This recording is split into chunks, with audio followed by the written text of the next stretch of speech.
In 2016, California wife and mother Sherry Papini disappeared for 22 days. When she was found, she told authorities a detailed account of being kidnapped and tortured. Years later, in a stunning twist, Papini pled guilty to making false statements about what happened to her, setting off a media firestorm. Now, for the first time, Sherry Papini is telling her side of the story and revealing shocking new information. Sherry Papini, Caught in a Lie, an ID documentary event, Monday, May 26th at 9 on ID. Set your DVR.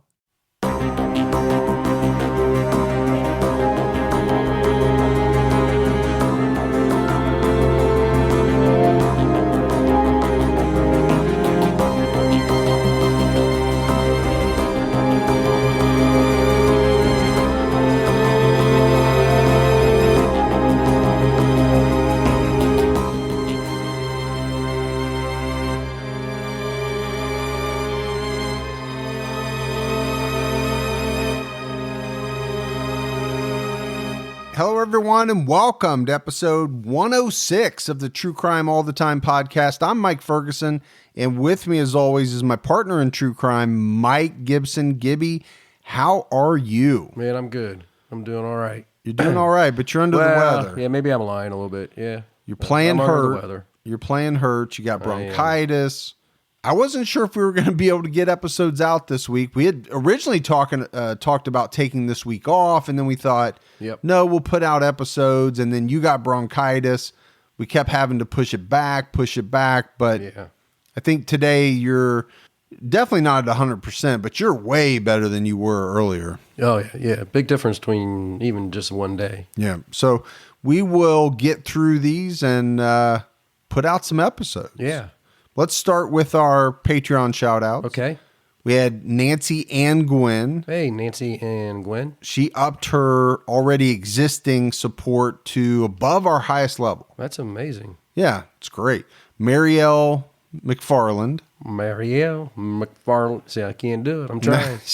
The accents are not going to be good this week. No, I can't do it when you're sick. When I'm sick, you can't do it when I'm sick? Well, no, when I'm sick, yeah. You know what I meant. It might be the meds kicking in.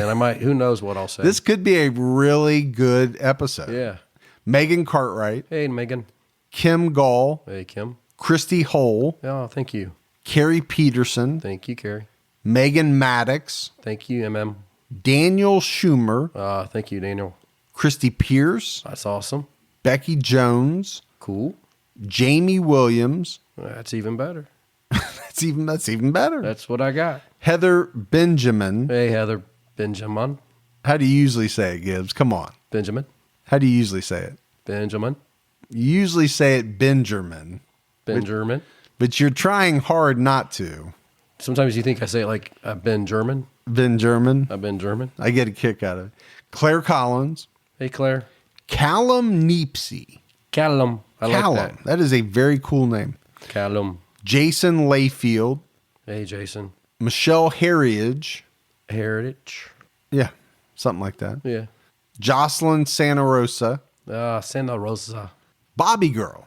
Just Bobby Girl. Just Bobby Girl. What up, Bobby Girl? We're not really sure what that means, but hey. I don't know. Maybe she likes, her name's Bobby. She's a girl. Or Bobby's girl. You really cracked that case, Sherlock? Well, she could be Bobby's girl, too. Like, hey. I wish that I had Bobby's girl. My name's Bobby. You're my girl. And now you're going to tell everybody you're my girl. I had Karen Washington. Hey, how you doing? Angeli Hamilton. Kelly Ringle. Hey, Kelly Ringle. And get wrinkled up there. And Danny Jordan. Hey, Danny Jordan. And if we go back into the vault, Gibbs, this week we selected Jason Chandler. Hey, Jason. Been with us a long time Patreon supporter, and we really appreciate that. Appreciate the continued support. We appreciate all the new support. And we had some great PayPal support as well. Oh, we had PayPal? I like PayPal. Ted Perry. Hey, Ted Perry. He's a huge fan of the show. Yeah, he's retired up in Denver area. Yep. Yeah, good for you. A lot of interaction with Ted. He reaches out a lot. Brian Monroe. Hey, Brian Monroe. You were getting ready to say Ron Moe. I don't know. That's what it sounded like. It came out fine. Jennifer Winkler. Hey. And Chris Wilder. Hey, Chris Wilder.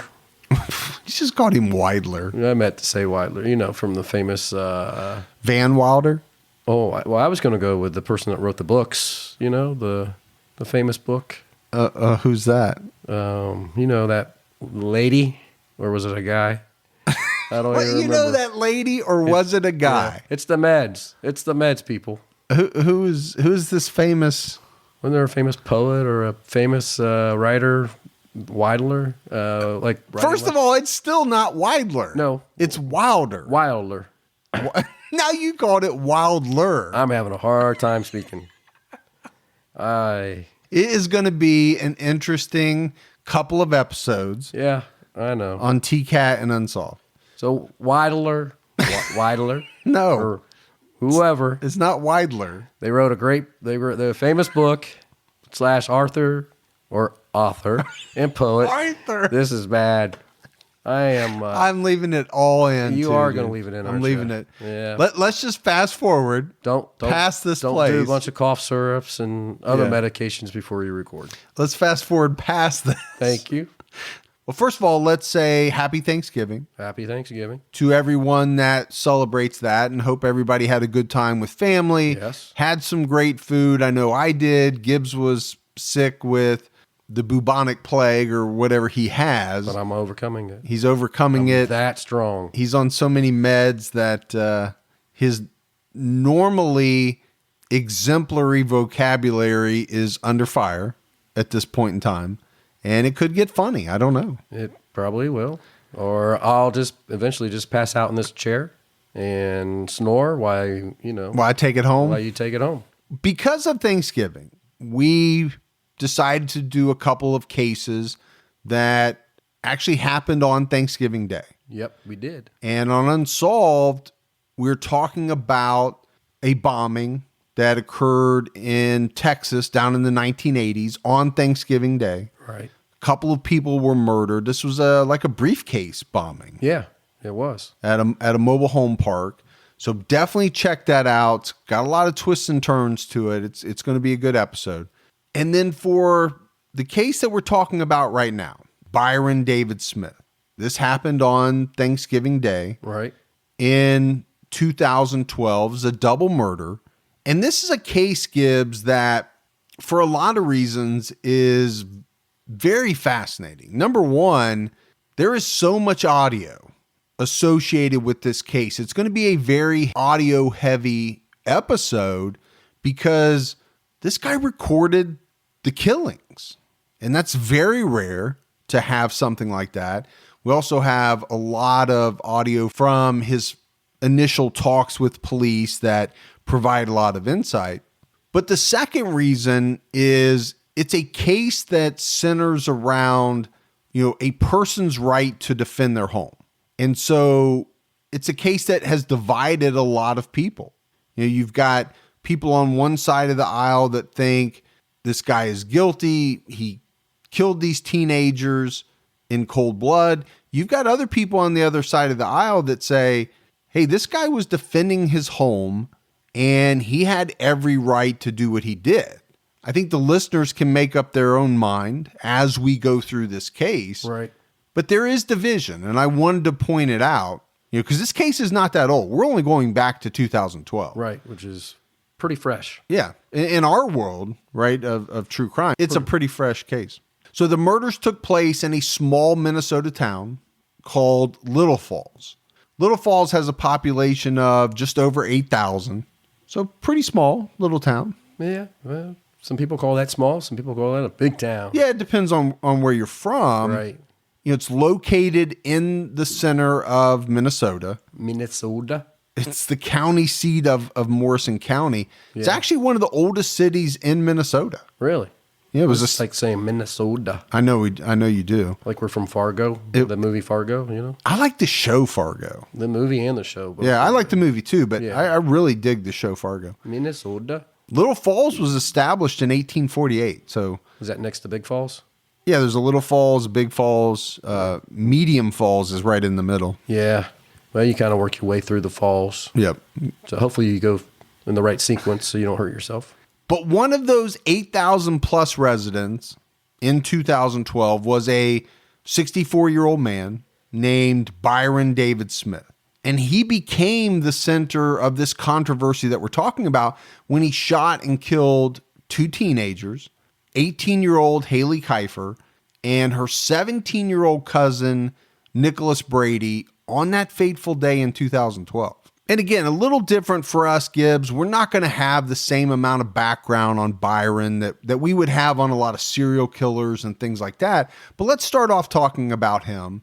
Byron Smith was born on June 11th, 1948. And he grew up with his parents and brother in Little Falls, Minnesota. He was an Eagle Scout and apparently later in life devoted a lot of his time to the Scouts. So active as a kid, continued that later in life and was active in the Scouts helping others. Byron did very well in high school, graduated second in his class in 1966. He went on to attend the University of Minnesota for a couple of years, but then he went into the Air Force in 1968. This is Vietnam, right? So he joined the Air Force, and while he was in the Air Force, he received electrical engineering training, and he flew on B-52 bombers in Vietnam. Really? Yeah. Okay. I mean, he was a decorated soldier, earned quite a few medals during his service over there. Now, when he got out of the service, he got a job with Hughes Aerospace in California. Pretty big deal. Yeah, it's a huge deal, actually. Finished up his engineering degree out there in California at Cal Poly. He later obtained a job with the United States State Department as a technical security engineer. And this is a job that would take him all over the world. A lot of the research talked about the fact that, this job consisted of working at US embassies, designing, installing, monitoring security systems. Basically, his job was to protect the embassies from terrorism and espionage. Well, that's something I would be good at. Yeah, you would. Yeah. I mean, it's like Jason Bourne in reverse. Like you're trying to keep the Jason Bournes of the world out. Yes, which I can do. I have that level of skill. Well, you can do it both ways. Yeah, I can break in as well, yeah. I can look at you right now and tell how fast I need to run to outrun you. But if you're such a badass, why do you need to outrun me? Why wouldn't you just take me out? If I wanted to. Maybe that doesn't seem like a special skill, you running away from me. I was just trying to go off what he says in the movie. I'm just messing with you. I got to run like 4-point-some seconds to outrun that guy if I need to, and I know I can do it. Okay. You don't remember that part? No. Was that even in the movie? I think there was something like that in there. Yeah. What was the name of the movie? One of the Bourne Identities. Okay. Yeah. Just making sure. Yeah. Born Supreme. I don't know. Born Supreme. It's Born Supremacy. Or that. I was born supreme. Supreme. All right. Let's get back to Byron. He spent time in over 40 different countries in, I think, what was about a 16-year career with the State Department. Impressive. That's a lot of different countries, 40. You see a lot of things if you have done that, for sure. And some of those countries, he spent over 2 years at a clip. Yeah. That's a pretty good amount of time. That's a long run. And he was living in, big cities like Cairo and Moscow. And I mean, he was all over the place. Yeah. Very well traveled. No, he was. But what this really means is that Byron Smith was rarely in the United States. While he held this job with the State Department, he was not living in Little Falls, Minnesota. He wouldn't return to his hometown until 2009. So talking a little bit more about this job, highly technical job that he's in. I talked about the security systems, but it was more than that. He focused on building layouts of these embassies, right? Wireless networks. It talked about that, this type of person might have to install secret recording devices. But I think the main thing is with this type of job, very high security clearance, it would require a very serious background check. And I think, Gibbs, it's very important to this story, right? Byron Smith had a high security clearance. So he had to go through, number one, an extensive initial background check. Right. which would have included a medical review, including a check for drug and alcohol problems, things like that.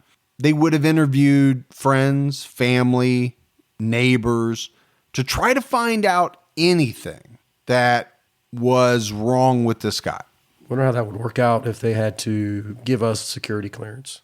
Well, first of all, we'd never get it because they would interview each of us on the other, and that right there would probably shut it down. Yeah, probably would. You're right. There's too many skeletons right there. Yeah. But obviously they didn't find anything wrong. But it's not just the initial check, right? These types of people that hold these jobs, they're checked routinely throughout the years. So it's not a one-time thing. I guess what I'm getting at, Gibbs, is that the U.S. government checked this man, Byron Smith, out repeatedly. They obviously didn't find anything alarming with his character, with his mental stability, anything like that.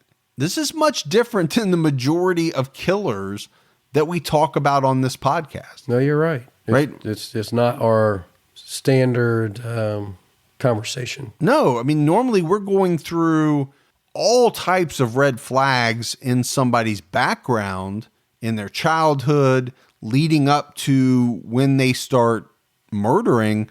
It's not the case here. Right. So we fast forward.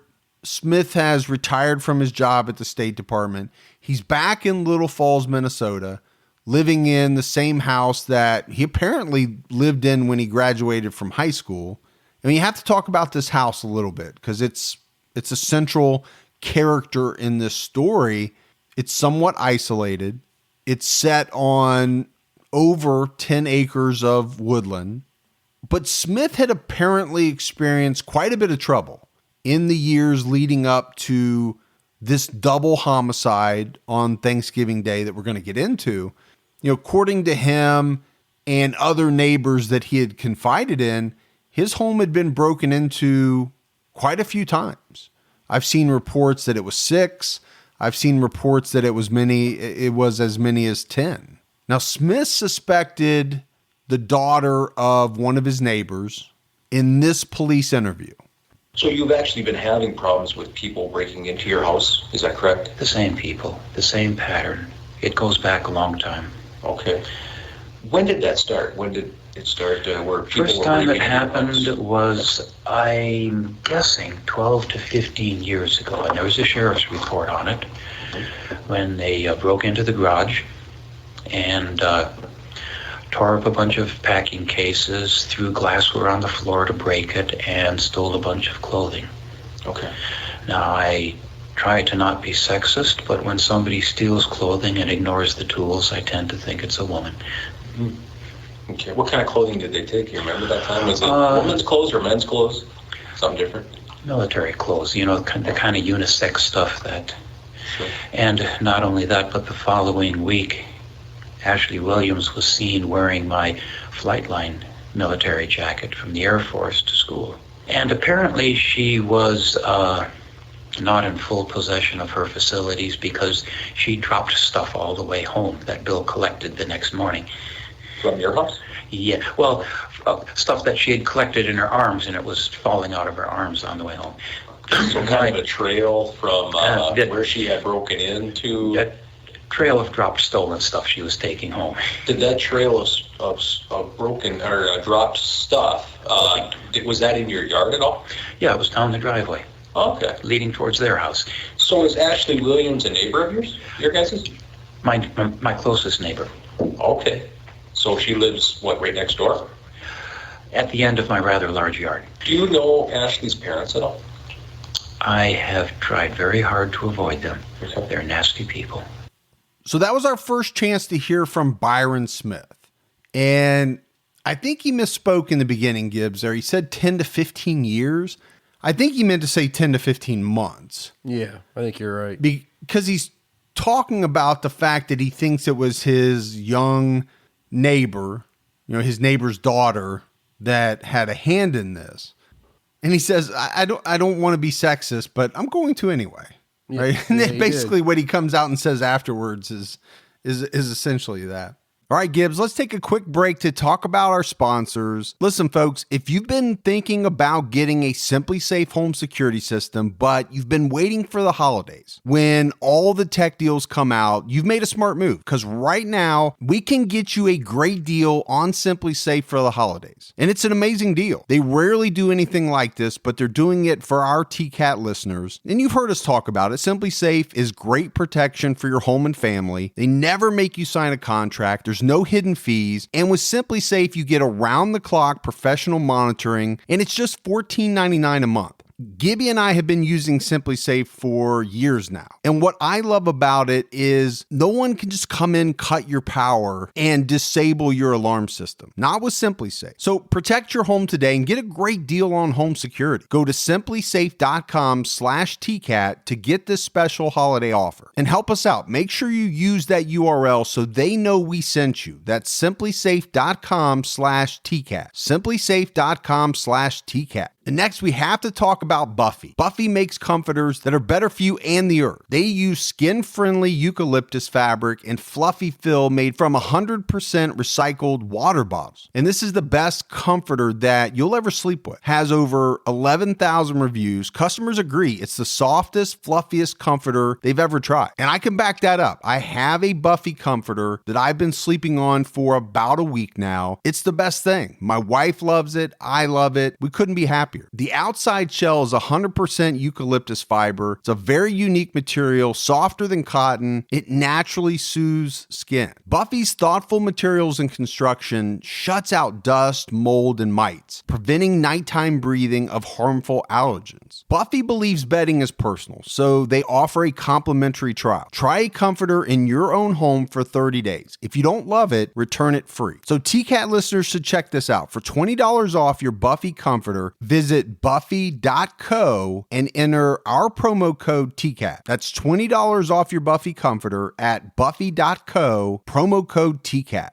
Now, on October 27th, 2012, this is less than a month before the shootings, Smith made an official report that his home had been burglarized, and he would later say that he told the police about the number of burglaries that he had experienced before, but they would maintain they only had an official record of the October 27th burglary.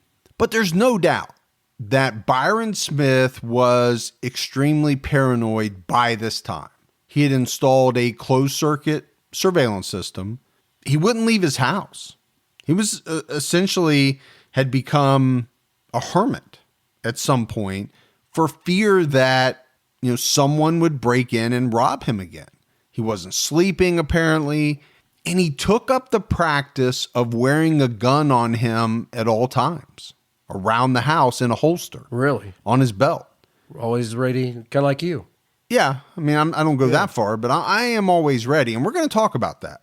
In total, in all of these robberies, it's been estimated that well over $40,000 in cash and guns and, other items were either stolen or vandalized. That's a lot of money. That is a lot of money. So you've heard and suspect that Hailee Williams had been breaking into your place on different occasions. Is that correct to say? Yes. Okay. And now, in particular, you had an incident that happened just recently at your house, a break-in, correct? Yeah. When did this happen? That would be about 3 weeks ago. Okay. And the break-in occurred by kicking in the panel on the basement door. Okay.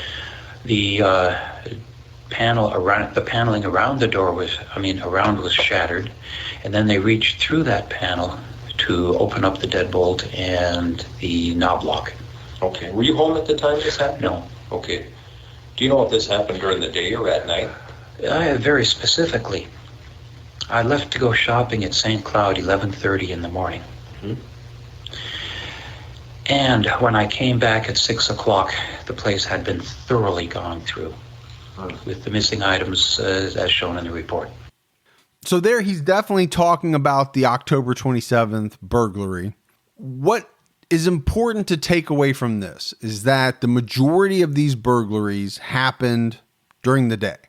Very similar to how he explained it, either because he had left the house or so was somebody watching him. They were waiting for him to leave, and then they would break in, they would steal stuff. All right, Gibbs, let's talk a little bit about the two teenagers that lost their lives in this incident. Hailee Kifer was an 18-year-old senior at Little Falls High School. Friends described her as a kind girl. Apparently, she was a pretty good competitive athlete. But they also said that she was someone who struggled with drug abuse. It's been reported that by the age of 18, she had already experienced 19 different run-ins with the law. That's quite a bit. It's quite a bit. Now, these ranged from simple traffic violations to trespassing, theft, burglary, and some of them had something to do with drugs. So they ran the gamut. Some of them were very minor. Sure. But some of them were more serious. Yeah. Nicholas Brady was a 17-year-old who had once attended Little Falls High School with his cousin Hailee. So these two were cousins. Cousins? They were cousins. Yeah. For sure. But at the time that he was killed, he was actually going to another school. He was a junior at Pillager High School. He worked at his father's tree trimming business. Now, these were popular kids. Yeah. They were good-looking kids. They were, probably running with the in crowd. Have we ever said that they were bad-looking? No. Would we ever say that, though? No, and I will say, to that point, I do get some emails saying, why do we always talk about what the females look like and not the males? Yeah. Which I had to disagree with, because I've said on many occasions that a man is good looking, or I have no problem. I'm very secure in my masculinity. Oh, yeah, you're like, that's a good looking guy. That's a very handsome fella. That's a beautiful, beautiful man. Now, what I will say is that by proportion, the number of victims that we talk about, for sure, is higher. The ratio, for sure. The ratio is higher with women. Yeah. There's just no doubt about it. Yeah. But again, these were two good-looking kids, two good-looking teenagers. Like we say a lot of times, they had their lives ahead of them. But the one thing, the caveat I will make is that we're going to be saying some stuff about these teenagers that we normally don't talk about with victims, right? They had their issues. They had some things going on that don't make them look great. And we'll get into it with Nick right now. But let me go back, right? Popular kids, loved by their family, loved by their friends, had a lot of friends. But there is evidence that Nick Brady had been involved with robbing Byron Smith's home before this fateful Thanksgiving Day. It would come out later at a trial for another teen, Cody Casper, related to the October 27th burglary, that Nick Brady was involved in multiple burglaries of Smith's home. Casper gave testimony that he had worked for Byron Smith the summer before doing yard work, and that he and Nick had robbed the place multiple times. And just a month after these shootings that we're going to talk about occurred, a shotgun that belonged to Byron Smith, they figured it out, it came from his house, was found in the possession of another teenager who said he got it from Nick Brady. So again, definitely not, I don't want to talk bad about people that lost their lives, but you have to include these facts. Sure you do. Yeah, you have to look at the whole picture. They do, because they're pertinent to the story. Sure they are. So this leads us up to the events of Thanksgiving Day, November 22nd, 2012. Now, the first thing to talk about is that morning, Byron Smith moved his truck away from his house, which essentially made it look, Gibbs, like no one was home. It's key. Right. Now, it's a point that will be argued later at trial. Smith is in his basement. He pressed the record button on his audio recorder. And this is something that allegedly he had been doing every day for weeks, setting up a recorder in case something happened. Okay. So he kind of set the stage, put the truck away, make it look like he's gone. But he can park his truck wherever he wants. He can, and we'll talk about it more when we get into the trial. But then Smith sat down in a chair in his basement. He had a .22 revolver on his belt, and he had a Ruger Mini 14 at the ready. And what happened next is caught on the audio that he recorded.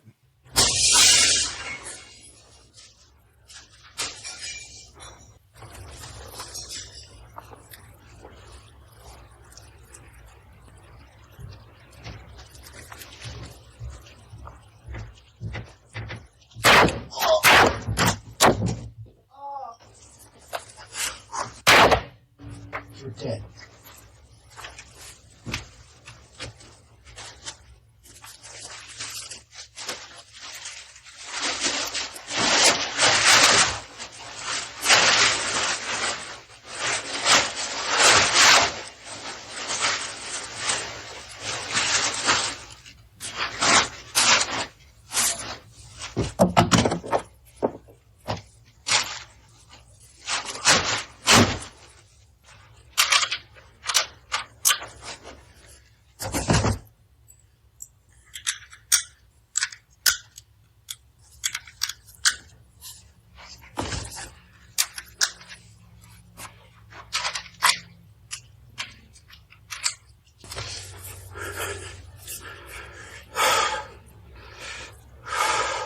All right, like I said, Gibbs, we've never had any type of audio like this. Right.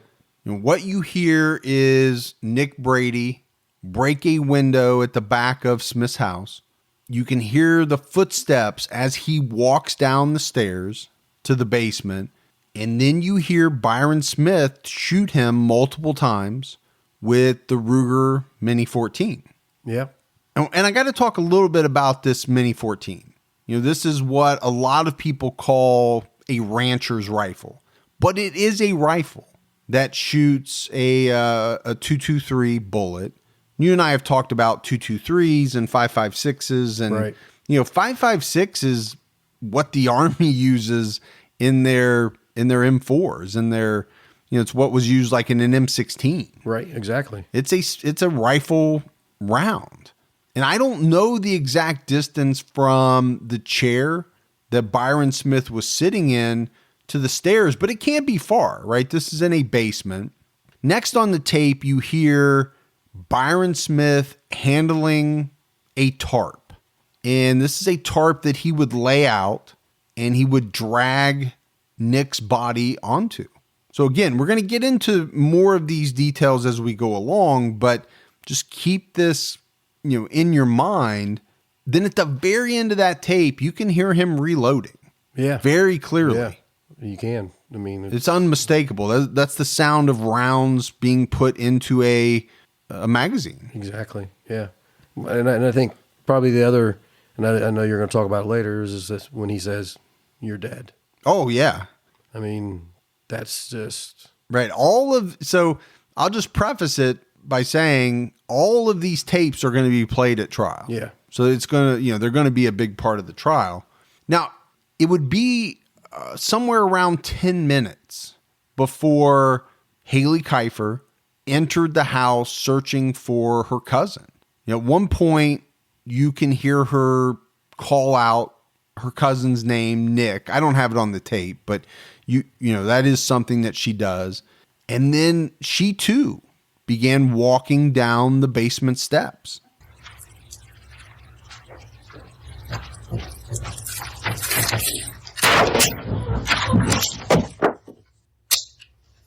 Oh, sorry about that.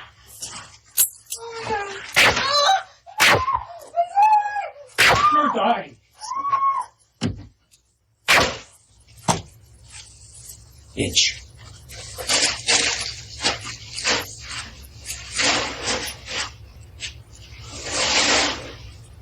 Of course, I'm safe now.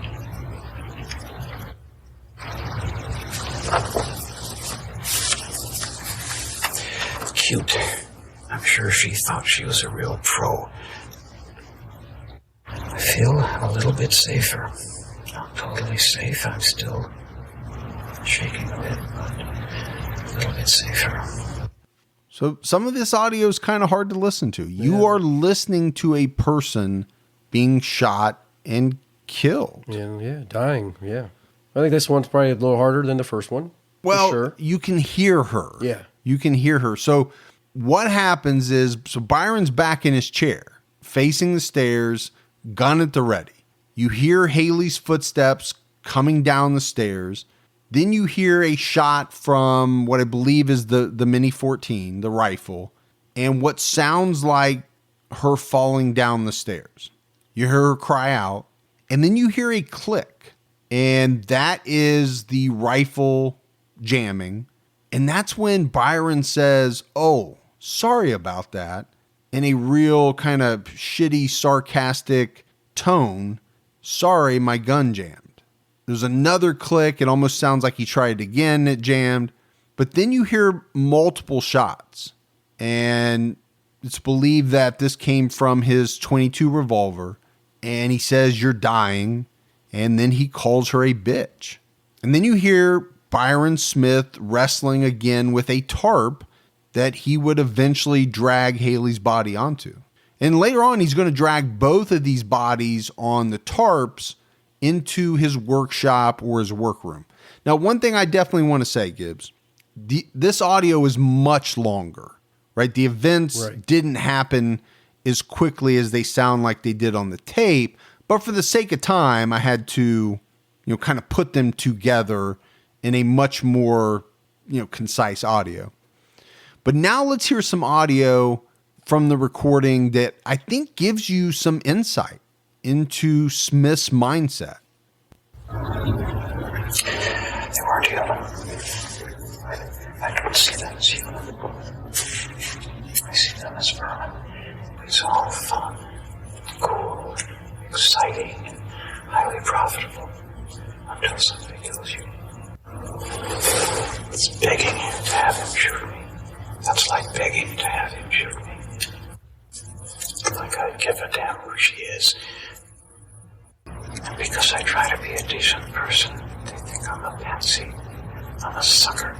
They think I'm there for them to take advantage of. Is that the reward for being a good person? And then they dump this mess on me. And they take slice after slice out of me. $5,000 slice. $10,000 slice. And if I gather enough evidence, they might be prosecuted. If they're prosecuted, it might go to court. If it goes to court, they might be found guilty. If they're found guilty, they might spend 6 months, 2 years in jail. And then they're out, and they need money worse than ever, and they're filled with revenge.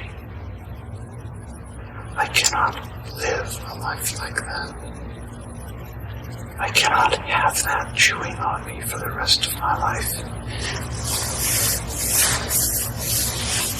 I cannot. I refuse to live with that level of fear in my life. I refuse to live with that level of fear in my life. So I actually think this part of the tape is extremely important. In the beginning, you hear him talk about the fact that he didn't see them as human, right? He called them vermin. And then when you get into, okay, if they're prosecuted, they do 6 months, they do 2 years, but then they're out. And you hear him say, I cannot live with that level of fear. He's not talking about the fear of them breaking into their house at that exact moment in time. He's talking about the fear that they would be prosecuted and then get out later. And I think that's extremely important. Oh, sure. Especially when you get into the trial, it points to the fact that he was out to finish this thing once and for all. Yeah, he wasn't going for any long distance way to solve this. He wanted immediate resolve. Yeah, no, I agree with you. So Byron Smith has shot and killed both Hailee and Nick, but the tape is still rolling. And he rambles on into this tape. It's almost as if he's rehearsing what he's going to say to the authorities. I left my house at 11:30. They were both dead by 1. I refused to live in fear. I felt like I was cleaning up a mess. Worse than spilled food. Worse than vomit. Worse than shit. It was a major complication in my life. You really don't want to know. Believe me, you don't want to know. I felt like I was cleaning up a mess. Not like spilled food. Not like vomit. Not even like diarrhea. It's the worst mess possible. And I was stuck with it. I was doing my civic duty. Because the law enforcement system worked to handle it, and I had to do it. And she dropped her problem in my lap. And she threw her problem in my face. And I had to clean it up. All right, so a lot to break down here as well. Yeah. I mean, like I said, it's almost like he's rehearsing what he's going to tell people later on. You can hear him make multiple attempts at essentially the same train of thought. You know, talking about he had to clean up this mess. One point saying it was, worse than diarrhea. It's really, really bizarre. But what's the mess that he's talking about cleaning up? The mess that he's into of being robbed repeatedly, or the mess that is now in his basement? That's the part I really struggled with figuring out. Yeah, I think it was just the whole mess. That's what I think too. Then you get into him saying, I was doing my civic duty. I had to take care of it because the police wouldn't. Again, foreshadowing what's going to come later in the trial, but what's a jury going to make of that type of statement other than this person was prepared and had made the decision that they were going to take the law into their own hands and do whatever they had to do to keep all of this stuff from happening time and time again. You can kind of draw that from something. Sure, you can, yeah. Right. There's one more piece of the audio from Smith's basement. And this is where, I don't know, Gibbs, he starts rehearsing some phone calls that he knows he's going to have to make. Okay. Bruce, stop by tomorrow morning. No rush, but as soon as convenient. Can you do that? Yeah. Park to the north. 100 yards north of the corner, and walk in from the west. I realize I don't have an appointment, but I would like to see one of the lawyers here. So again, to me, this is very eerie. It's very odd. The first one, he's rehearsing a call that he's going to make the next day that we'll talk about to one of his friends. And he's telling him exactly where to park and park away and walk up. And then he's talking, then he's rehearsing a call he's going to make to an attorney's office. Right. Saying that, hey, I need to speak to one of the lawyers. Is that really a call that you need to rehearse into a tape recorder? Yeah, maybe for him, he just needed to make sure his tone, how he reflects his voice sounds the way he needs it to sound. I don't know. It's very strange. Really strange. Or just maybe that's just his personality, how he always is. He has to try it out ahead of time. Role play it first. Because it was, you're calling an attorney's office and saying, hey, can I talk to one of the attorneys? That's a pretty easy phone call to make. Not something that I would need to stand in front of a mirror or talk into a tape recorder and see how it sounds. But again, Gibbs, this is sometime after he has shot 2 teenagers in his own home whose bodies are laying in his workshop on tarps. And he is rehearsing phone calls that he's going to make. So the day after, he doesn't do anything else, Thanksgiving Day. The next day, just after noon, Byron Smith phoned his friend and neighbor, Bill Anderson, and that's the Bill that he was referring to on the audio tape. He called Bill and said, I think I've solved the break-ins. I think it's over. And he asked Bill if he knew a good attorney, and also asked him to contact the sheriff's department, which Bill did. Byron Smith was sitting in his house watching the driveway when the authorities arrived. And again, I can't say it enough. The bodies of 18-year-old Hailee Kifer and 17-year-old Nicholas Brady, they're still laying on a tarp in his workshop. This is the next day. It's amazing. And apparently he calmly walked out the front door with his hands raised, and, police took him into custody. They got a search warrant for his house. Obviously they found the bodies, but they found the audio recorder as well as footage from his surveillance system that we talked about that he had installed. And you can find the videos of this surveillance system online. They're not that hard to find. You can see Nick Brady walking around the house. Now, you can't see anything in the house. This is all outside. But after police found the audio recorder and the surveillance system footage, they got another warrant to go back and get all of his computer equipment and memory cards. And I think the thought there, Gibbs, was that if he recorded the killings on audio, maybe he recorded them somehow on video as well. Okay. And that's what they were checking into, but he didn't. They didn't find any such videos. But then it gets fascinating when police sit down to interview Byron Smith. This is Sergeant Investigator Jeremy Liberts with the Morris County Sheriff's Office. And the date is 11/23/2012. The time right now is 14:59 hours. I'm currently in the interview room at the Morrison County Sheriff's Office. And currently present with me is Byron David Smith. Okay, hold on one second, Byron. Okay. Byron, can you tell me your full name, please? Byron David Smith. Mm-hmm. Before I ask you any questions in regards to the reason that led up to why you were placed under arrest was explained to you at the scene, is that correct? Because there were bodies, and that's a good reason.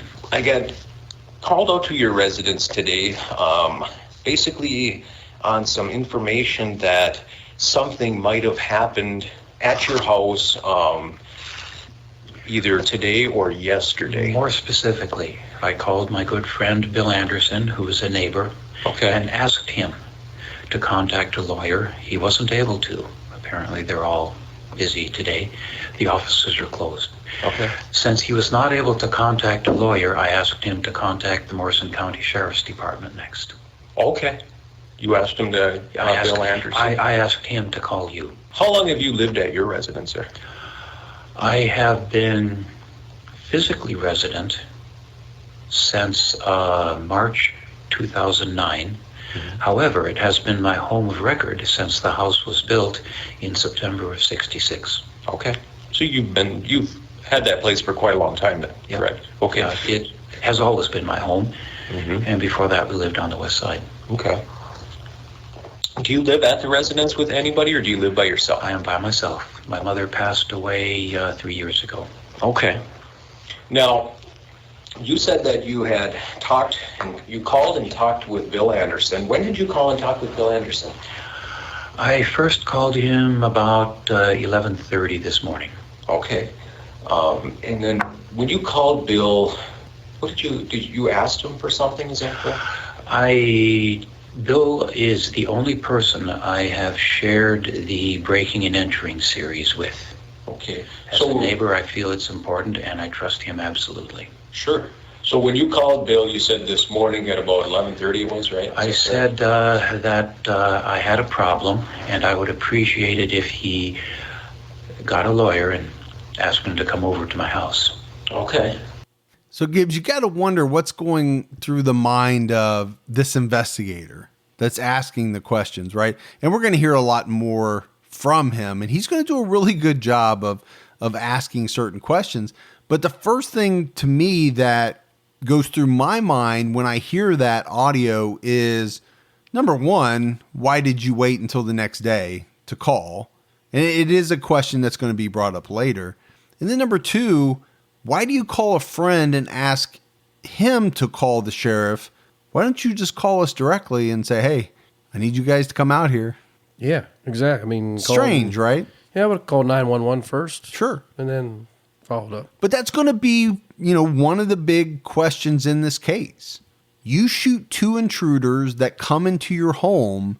Why do you not call 911 immediately? You go to bed, wake up the next morning, and wait until after lunch? It's going to be a big question. Yeah, I agree with you. It's bizarre. The other thing about that was he was so eager. He couldn't even wait for the officer to ask the question. He's like telling him his name, telling him all of this, and the guy has to slow him down because, he wants it on tape that he's asked the question, then he wants the guy to answer. But Smith goes on to give his account of the shootings. You told me at your residence today that your house had just been broken into. Can you tell me about that? Okay, I had not gone to anyone for Thanksgiving. I am somewhat uncomfortable with other people's family holidays. So I was staying at home. I was in the basement in my favorite reading chair reading a paperback. The house is a very quiet house. It's got electric heat and it's a very quiet house. And I hear someone rattling the upstairs door by the garage where everybody comes and goes. This is wrong. You shouldn't be rattling doorknobs without at least ringing the doorbell first. So I set down the book and I'm paying attention. And I see a shadow go past the picture window. Then somebody's rattling the basement door trying to get in. But it also is locked and deadbolted. And then I see the shadow in front of the picture window for maybe half a minute or a minute, like they're trying to see what they can see inside. Okay, this is getting unhappy. And I'm getting seriously stressed because somebody wants in and they're trying to sneak in, and it's happened before. I'm sitting there hoping they go away. And I hear a glass window broken. In the past couple of weeks, I've gotten into the habit of carrying my guns with me inside my house because I don't know who's going to break in when. So I'm sitting there and I hear the steps come down the hallway, turn around and come down the stairs. These are people who've stolen my guns. I figure they're willing to use guns if they steal guns. And I decide that I've got a choice of either shooting or being shot. And the guy came down the stairs and I shot him. And after I shot him, I sat down in this chair and my blood was pounding in my ears and I just wanted to calm down more than anything else. And I hear more footsteps coming down the hallway and somebody else starts down the stairs. Mm-hmm. And thinking back on it, what happened was everybody has red buttons. Everybody has sore spots.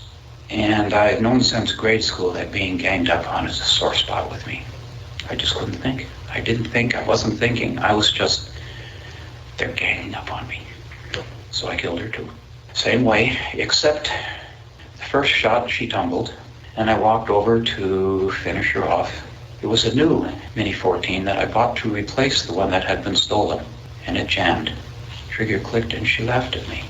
I just pulled out the 22 and shot her. All right, so a lot in there as well. You hear him talking about everybody has a button. He called it a red button. And for him, it was being ganged up on. Now, in fairness to this guy, Byron Smith, sitting in your basement, hearing somebody break in, walk down your basement steps that shouldn't be in your house, that would be very scary. Right? There's no doubt in my mind, Gibbs, that would be a scary proposition. You know me. You know that I'm pretty well equipped to handle a break-in, and I would be ready for something like that. You are always... I am. Yeah. And I don't want to give it away too quickly because we're going to talk about it later. But it's all going to come down to, this guy's ability to defend himself, to defend his home. But how far did he go? You hear him talk about on that recording, Hailee laughed at him, according to him. And he took out his .22 and he shot her. What's that saying? Is that you defending yourself, or is that you killing a girl that you've already shot multiple times because she laughed at you? Exactly. I don't think there's any doubt that Byron Smith thought that he was well within his rights to do what he did. But as you hear these recordings, as you hear him say certain things, I don't think he did himself any favors by his choice of words. The way that he framed certain things does not make him look like so much that he was defending his home as he was making sure that these people never bothered him again. Now, he added some more detail, and he even talks about his compassion in this one. You said you had used that .22 to shoot the female party, is that correct? Yeah, I might have put one. I don't remember clearly whether the final shot to the man in the face was with that or not. Okay. I don't want to prolong the suffering. Even if I kill somebody, I don't want to leave them lay and suffer. Okay. Yeah. In fact, with the female, after I dragged her out of the wake, she was still doing some faint gasping, and I just right there. You're saying right there, but you're pointing your finger underneath your chin? Chin into the cranium. Okay. That .22 is a pea shooter. It doesn't go through bone very well. Was she still at the bottom of the stairwell when that happened? That was over in the shop. Oh, that was in the shop? Yeah. Okay. I thought she was dead, and it turned out she wasn't. Okay. So I did a good, clean finishing shot. Okay. And she gave out the death twitch. First time I've ever seen it in a human, but it works the same in beaver and deer and whatever. Mm-hmm. You shoot twice with the Mini 14. You hit him in the hip area? Is that where you hit him? Yeah. Okay. He falls down to the bottom of the steps and he's on the floor, correct? And he's looking face up at me. Okay. Then what? I shoot him in the face. Okay. I want him dead. Mm-hmm.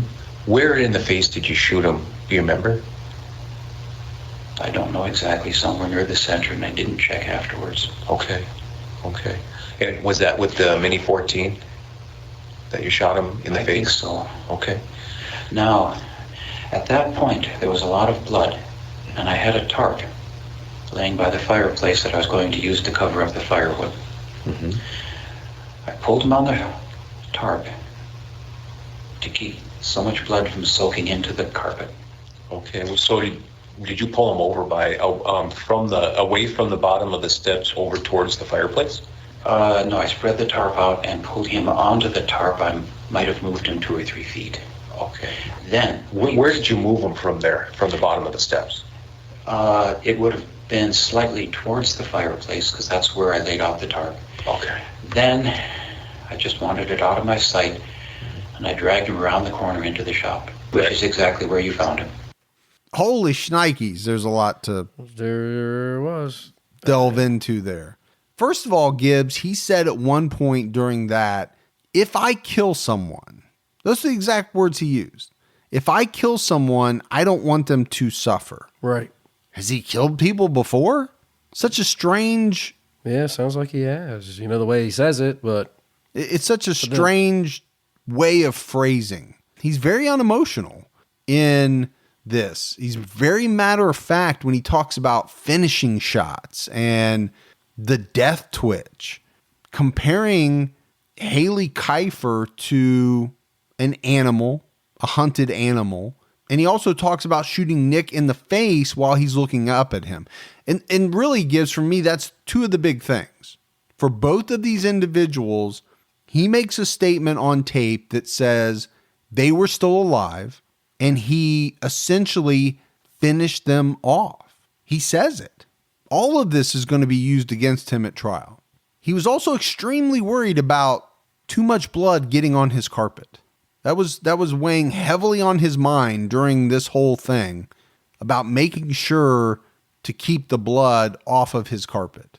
In one part of the interview with police, Smith actually makes a statement about firing more shots than he needed to.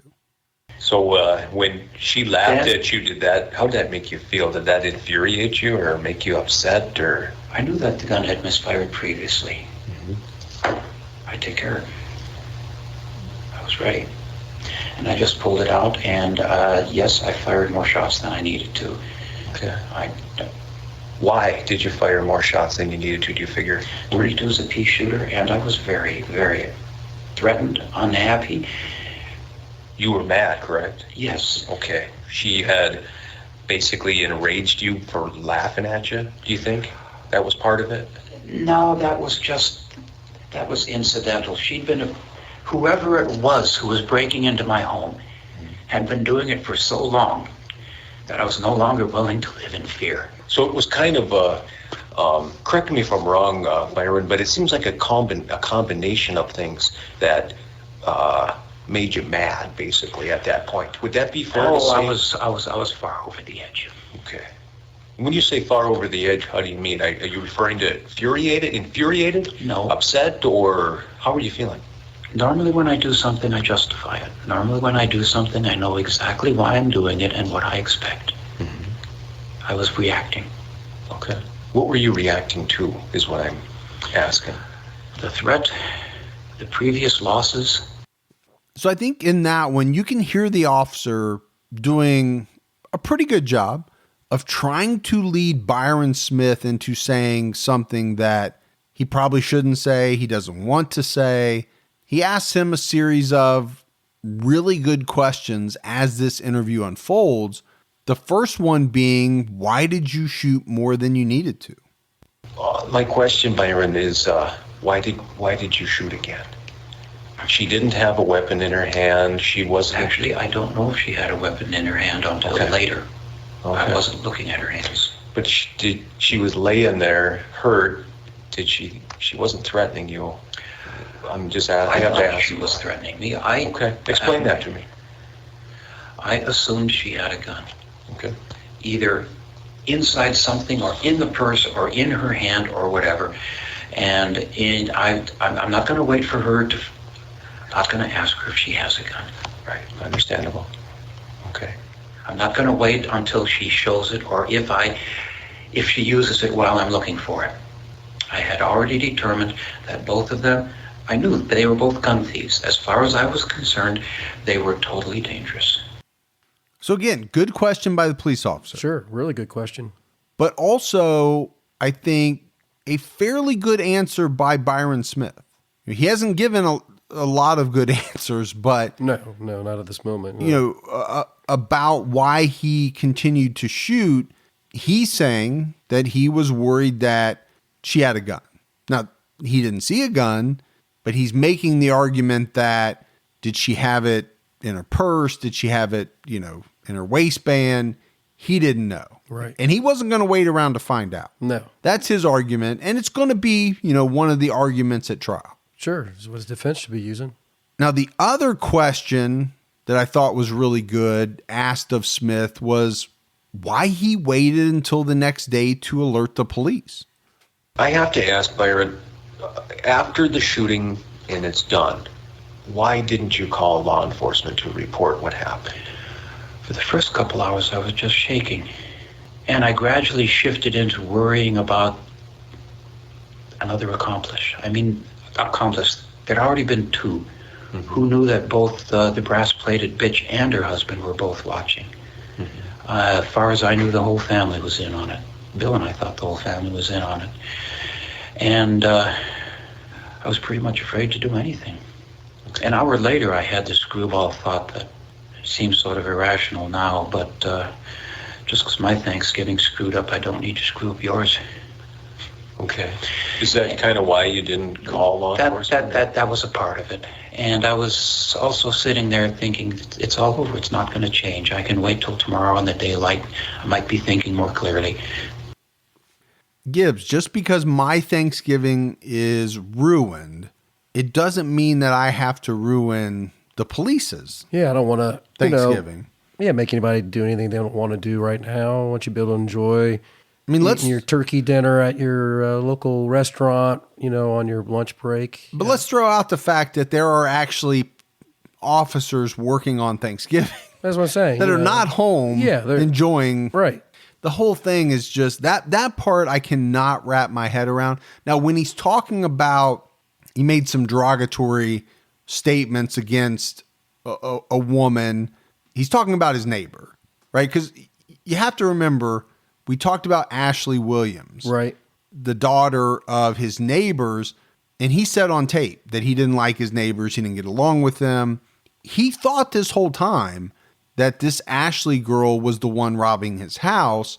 Now he's saying he was fearful that her parents were going to come retaliate. Exactly. Because I don't know if he thought initially that's who he shot.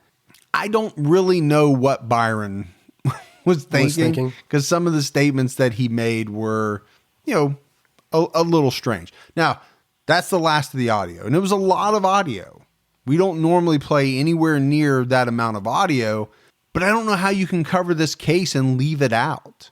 What's better than hearing from Byron Smith himself? Oh, of course. Because, we're going to talk about the trial, but we're not going to get into every detail.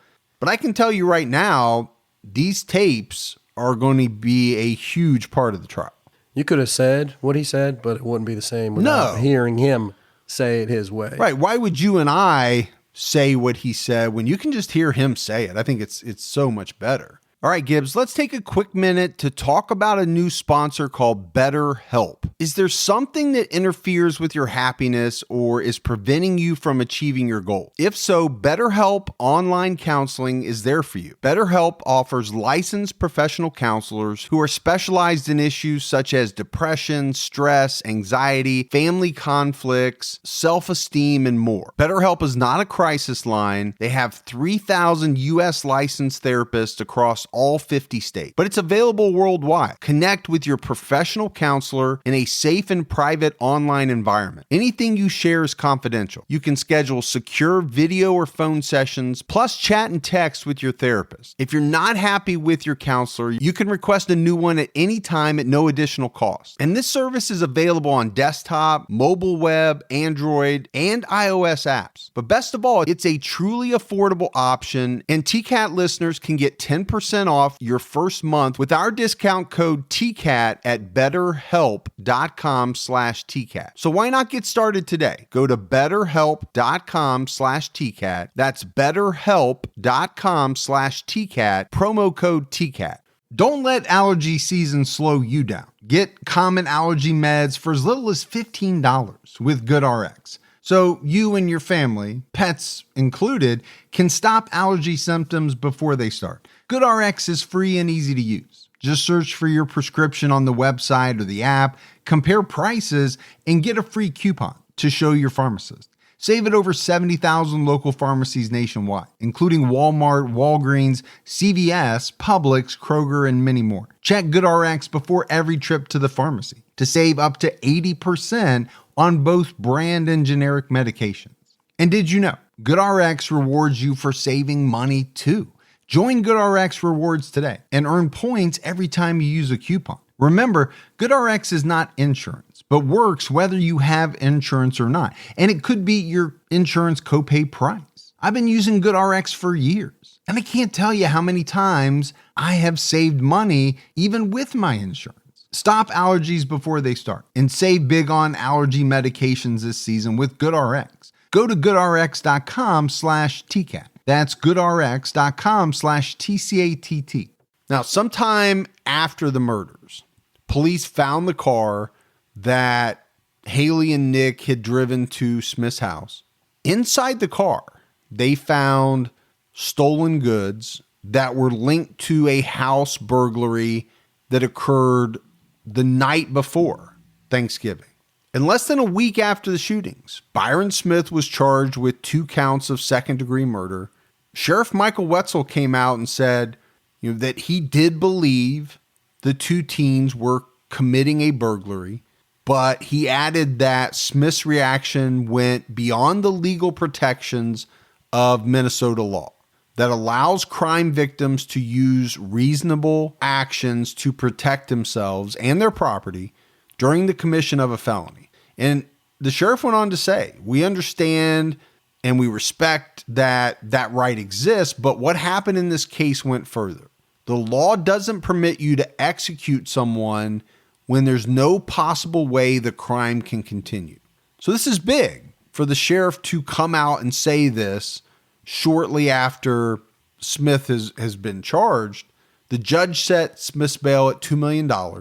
He later appealed it, got it down to $1 million with the stipulation that he would surrender his passports. Remember, this guy had spent time in 40 different countries.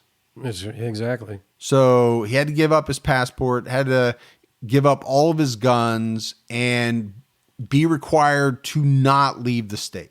So you had families of the victims coming out saying, the guy should have no bail. There's no bail high enough for this guy. And then on the other side, friends of Byron Smith, they came out and said, he shouldn't even be in there. You have the right to defend your home, and this guy has been through hell. And I think those two things, it's just a small glimpse of how divided some people were over this issue. But later on, a grand jury indicted Smith on 2 counts of first-degree premeditated murder. And his trial began in the spring of 2014. And again, I said, Gibbs, we're not going to talk a lot about the trial, but I do want to, get into it a little bit. And I think the prosecution set the tone by telling the jury that Smith crossed the legal line when he continued to shoot both Nicholas Brady and Hailee Kifer even after they were incapacitated. They said that Smith, tired of all the break-ins, had made the decision to take matters into his own hands and end it once and for all. So that's what they believed happened, the prosecution. Yeah. And I mentioned earlier that Smith moved his vehicle early that Thanksgiving morning, and the prosecution contended in court that this was done by Smith intentionally to lure in his teenage neighbor who he believed was behind the burglaries. Again, getting back to the daughter of his neighbors, Ashley, that he kept talking about in previous clips, it was alleged that he saw her that morning driving back and forth by his house. But Smith's defense team argued that he moved it simply so that he could clean out his garage. And I mentioned it already, Gibbs, the prosecution played the full audio, right? What we played was not the full audio. I compressed it. I picked out certain parts. They played the full audio at least 3 times for the jury, including, Smith's rehearsals, his practice phone calls, all of that. There was a part that I didn't have in the audio where, and it's very early in the beginning, where Smith says something to the effect of, in your left eye. And it comes out at trial. Hailee Kifer was shot in her left eye. They also pointed out to the jury that Byron Smith just happened to have tarps ready for the bodies. And the prosecutor, a guy named Pete Orput, he compared Byron Smith to a deer hunter trying to lure in his prey, and he compared his chair in the basement to his deer stand. And this is what he's telling the jury. They also hammered home to the jury the fact that Smith didn't notify police the day that it happened, which I think gives to their way of thinking was something someone would do if they had killed 2 people in fear of their life. And I think you mentioned it right away. You'd call 911. Yeah. You would say, I've just shot 2 intruders. Right. Please come help me. Yeah, exactly. And that the prosecution made a big deal of that. Why did he wait essentially almost a full day or so, slept in a house with 2 bodies? Sure doesn't help his case. No, it doesn't. The defense focused on the fear that Byron Smith was living with in the days, weeks, and months leading up to the incident. They had a number of character witnesses that vouched for him, said he was one of the nicest men you could ever meet. But the other thing that they did, Gibbs, is they tried to put the blame on Brady and Kifer, saying if Brady and Kifer hadn't broken in, there would have been no trial. And I guess technically that is true. You can't really argue with that. If they don't break into his house, there is no shooting. There is no trial. But I guess for me, Gibbs, it's very odd, for us to be talking about the people that were killed in one of our episodes in the way that we have to talk about these two individuals. They were two teenagers. They weren't perfect. And they did, in fact, break into this man's home. They had some run-ins with the law. It's been proven that, at least Nick burglarized not only Smith's home, but other homes as well. And that's strange for us to have to talk about a victim in that way, but to not bring it up would be a disservice to the story. Sure. Yeah. It's part of it. It happened. Has to be told. But I think the question is, did they deserve to die because of it? Yeah, they broke into his house. Did they deserve to die because of it? That's the question that everything boils down to. And the jury answered it on April 29th, 2014, when after about 3 hours of deliberation, they found Byron David Smith guilty of 4 counts of murder in the deaths of Nick Brady and Hailee Kifer. And they probably didn't even really need that long. I wouldn't think so. Afterwards, jurors said that almost the entire jury knew from the beginning of their deliberations that they were voting guilty. Apparently, there was one holdout for a few hours, but that person wasn't saying that he wasn't guilty. They just wanted to take their time and make sure that, every fact, everything was considered. The jury's charge during the deliberation was to answer this question. Did Byron Smith act as a reasonable person would have under the same circumstances? That was their charge. They decided no, he did not. After the verdict was read, Smith was sentenced immediately to a mandatory term of life in prison without the possibility of parole. It's one thing I haven't mentioned. Smith had been out on bail, for the trial, before the trial. He had been living with friends, I think. I don't think he was living back in the house where it happened, but he had essentially been free. He wasn't in jail. But that ended when deputies took him into custody right after he was sentenced. Yeah. The families of Nick and Hailee gave statements about, what great people they were. Nick's mom, Kimberly, said she thought often of what he could have been. Hailee's aunt said she was a beautiful girl, and it was so senseless what happened. We're going to forever miss her, and there's nothing we can do to get her back. It's a tragedy, a senseless tragedy. Byron Smith's defense team announced that they would appeal the verdict. And one of the things that his defense team came out to the media about was that they weren't allowed to present all the evidence that they wanted to or needed to. For instance, they wanted to tell jurors about Nick Brady's and Hailee Kifer's previous troubles with the law, some of which we mentioned. This would have included Brady's connection to prior burglaries, but the judge ruled against this, stating that Byron Smith didn't know who he was shooting at, so their histories or reputations weren't relevant. And I guess I can see that argument. He didn't know when he was sitting in that chair that it was Nick Brady and Hailee Kifer walking down his stairs. I don't even think he knew that at that point in time that Nick Brady had been one of the individuals that had burglarized him previously. But I said it up front. This was a case that divided people in a way that few cases do. In a lot of the cases that we profile, Gibbs, when you have a serial killer, there's not many people on the side of the serial killer, right? When it comes down to trial, there were a lot of people on the side of Byron David Smith. The division centered around the Castle Doctrine and whether Smith was correct in the way that he defended his home or whether he executed Hailee Kifer and Nick Brady. Minnesota law allows deadly force to prevent a felony from taking place in one's home, but that person's actions have to be considered reasonable under the circumstances.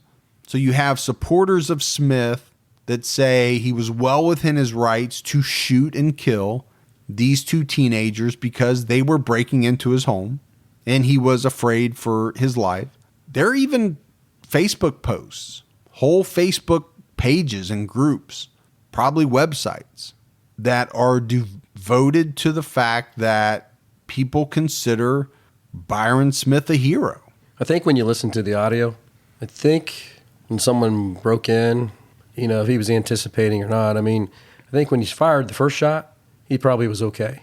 But I think after that, anything he did after that, to say he was fearful of his life, I don't know. Yeah, I think you're absolutely right. And I think it's not even the first shot. I think he could have gotten away with firing multiple shots. Yeah.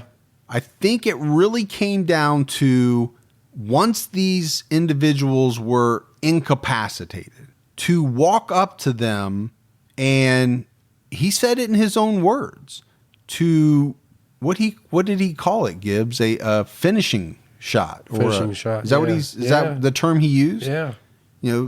Again, it's almost like he was comparing this to hunting, comparing what he did to, putting an animal that you have shot out of its misery so that it doesn't suffer. That's what he's saying about these two teenagers. They were down, they were writhing. Well, he even said it. He thought Hailee at one point was dead. And then later finds out that she wasn't. That's when he stuck a .22 revolver under her chin and fired off what he called a finishing shot. I think that's what sunk him. When a jury hears that, I think in their mind they're saying, that's not reasonable. These two individuals are down. You could have easily run up, used the telephone, called the police. The jury would probably think you're in no immediate danger. You've neutralized the danger. You could have called police and potentially saved these people's lives. But we heard from the tape. Right now, you can interpret the tape different ways, and I'm sure some people will interpret it one way and some will interpret it another. But I think you can easily make the interpretation of his statements as, I couldn't deal with it anymore. And I couldn't deal with the fact that these kids would go to jail, but would get out. And I think his words were, be even more apt to want to steal from him. I do think he was thinking longer term, but not everybody sees it that way. And I think it's important to point out. The audio does not help his case at all. No, I think the audio sunk him. Now, he may not have gotten off anyway. They may have been able to figure out forensically how the shots were fired and from what angle, and they probably could have pieced all that together anyway. But he essentially told them what happened, and it's backed up by the audio from the basement. So I mentioned the supporters of Smith, but obviously a lot of people on the other side of that fence, right? Saying that this guy had no right to take the lives of Nick and Hailee because what he did went well beyond the right to defend your home and life. They felt like it was premeditated. And we know that the jury sided with this version, right? The jury felt like this as well. That's why they convicted him. But I think Sheriff Wetzel summed it up pretty good after the trial. He said, this isn't a case about whether you have the right to protect yourself or your home. You very clearly do. That's a given. This was a case about where the limits are before and after a threat to you or your home occurs. In this case, a jury decided there are limits and they decided where they are. All right, Gibbs, that is it for the case of Byron David Smith. Again, like I said in the beginning, it's the one I've wanted to do for a long time. The audio has always fascinated me. And the legal question, around the castle doctrine and the right to defend your home and your property and your life, but it's not a free-for-all, right? I mean, I think that's very clear. It's not a do whatever you want. There are some limitations, right? If somebody breaks into your home, and again, a lot of this stuff varies state by state. So when I speak about a lot of this, I can really only speak about Ohio, but I assume this pertains to a lot of other states as well. Somebody breaks into your home, you chase them off, they run outside your door, right? You can't shoot that person running across your lawn. No. You can't do it. Not allowed. You're going to be charged. And in this case, we find out that there are limitations to what you can do to somebody that has broken into your home. Again, I think you have every right to stop the threat. Absolutely, yeah. I mean, you have to protect yourself. But if somebody thinks, especially a jury, that you went beyond that and you passed the line into executing people, which I believe is what the jury thought, and it's kind of what the tapes, it's a lot of what you get from the tapes, right? That he could have stopped, he could have called the police, but he just went too far and executed these individuals when could they have been saved? I don't know. But I think if he would have immediately called the police and emergency personnel would have come, either they're able to save these people's lives or they're not, I think he would have been okay.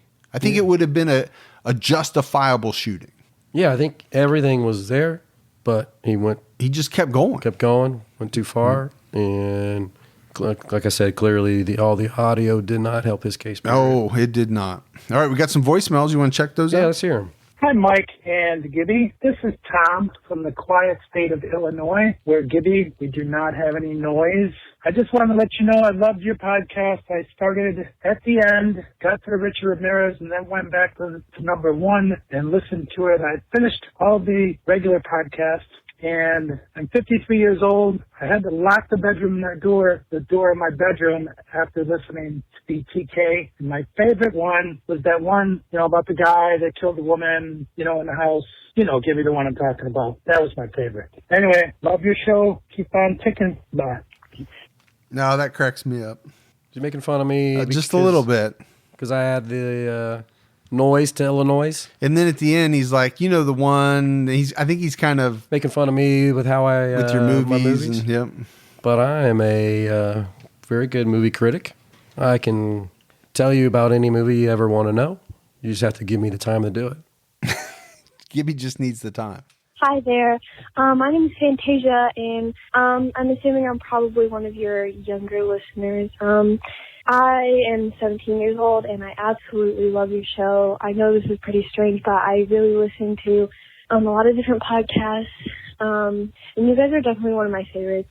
You guys are really funny, and I like how you add a little bit of, lightness to your show because it kind of it's hard topics to talk about. You guys do an insanely good job on it.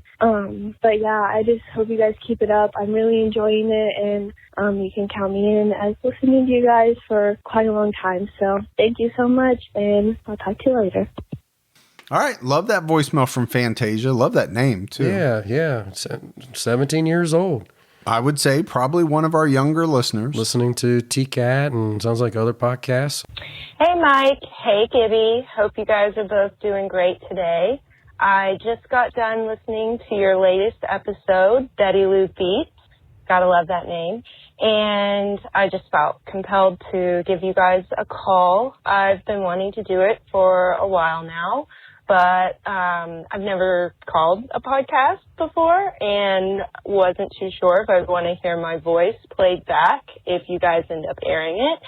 But whatever, because I felt compelled to give you guys a call.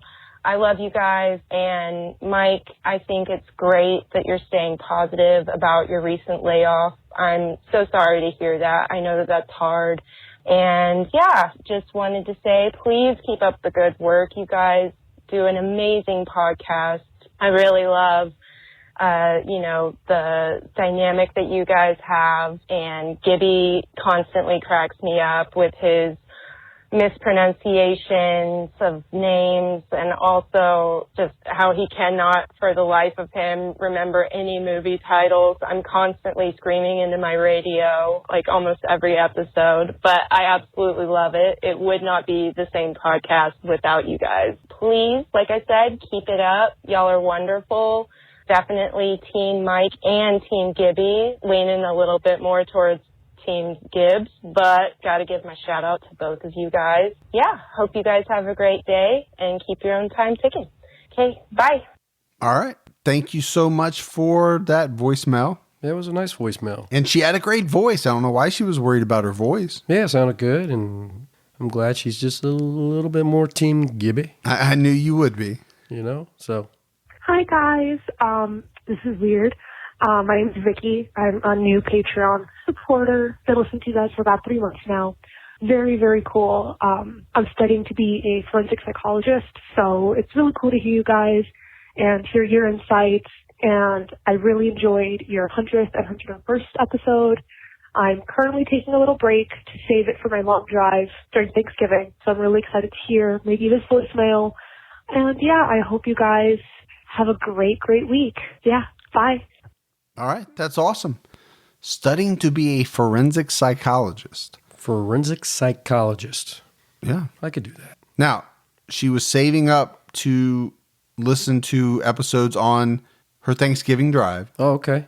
So she's got us in her ear all the way there. Yep, but her voicemail is just coming out now, so she did not hear her voicemail. Well, maybe she'll listen to it on her drive back home. Yeah, we are a few weeks behind on voicemails, a few weeks behind on Patreon shout-outs. There's just only so many you can put. Just a few weeks behind on everything. Yeah, there's only so many you can put in an episode, so we're running a little bit behind. This is how we are. All right, Gibbs, that is it for another episode of True Crime All the Time. We got no mailbag today. No mail? Nope. Wow. No mail. No mail. So for Mike and Gibby, stay safe and keep your own time ticking.